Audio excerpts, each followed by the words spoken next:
अस्सलामुअलैकुम दोस्तों, उम्मीद करते हैं कि आप सब लोग खैरियत से होंगे, खुशहाल ज़िंदगी गुजार रहे होंगे अल्लाह ताला की रहमत के साए में। सबसे पहले हम आप लोगों को खुशामदीद कहते हैं आपके अपने चैनल देसी डॉक्टर में, जिसमें हम आप लोगों के लिए लेकर आते हैं बहुत ही कमाल के देसी नुस्खा जात, आपकी खूबसूरती के लिए ब्यूटी टिप्स और आपके घर के लिए घरेलू टोटके।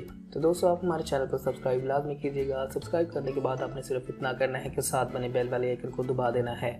उससे ये होगा कि आपको हमारी हर नई आने वाली वीडियोस की नोटिफिकेशन सबसे पहले मिलती रहेगी।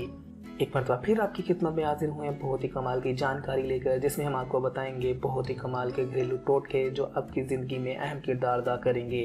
ये टोटके खासतौर पर औरतों के लिए बहुत ज़्यादा फ़ायदेमंद हैं। जैसा कि औरतें अक्सर किचन में काम करती होती हैं तो उनका हाथ जल जाता है, यानी कि जब औरतें खाना पका रही होती हैं या फिर रोटी बना रही होती हैं तो उनका अक्सर हाथ जल जाता है या भाप लग जाती है उनके हाथ पर, जिसकी वजह से उनके हाथ में जलन होने लग जाती है।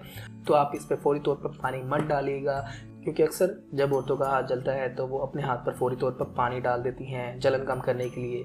दोस्तों, ये आपको फ़ायदा पहुंचाने के बजाय उल्टा आपके लिए नुकसानदेह होगा, क्योंकि अगर आप जले हुए हाथ पर फौरी तौर पर पानी डालेंगे तो जो हिस्सा आपके हाथ का जला होता है उस हिस्से में हमेशा के लिए जले हुए का निशान बन जाएगा। तो आप ऐसा हरगिज़ मत करिएगा, यानी कि अगर आपका हाथ जलता है खाना बनाते हुए तो आप उस पर फौरी तौर पर पानी मत डालिएगा जलन कम करने के लिए। आप जलन कम करने के लिए ऐसा कर सकते हैं कि अगर आपके घर पर फौरी तौर पर कोई दवाई मैसर ना हो, कोई दवा मैसर ना हो, तो आप इस पर आलू को कद्दूकस करके उसका पेस्ट लगा सकते हैं। दोस्तों, आप इस टोटके को इस्तेमाल कीजिएगा। अगर आपका हाथ जलता है, इसे हर कोई इस्तेमाल कर सकता है और यह आपके हाथ को जले हुए को जलन को फौरी तौर पर कम करता है और आपके हाथ पर जले हुए का निशान भी बाकी नहीं रहने देता। दूसरे नंबर पर जो टोटका है वो ये है, अक्सर का जब हम गरम गरम चाय पीने लगते हैं या गरम गरम खाना खाने लगते हैं तो हमारी ज़ुबान जल जाती है और इस जले हुए की तकलीफ़ बहुत ज़्यादा होती है।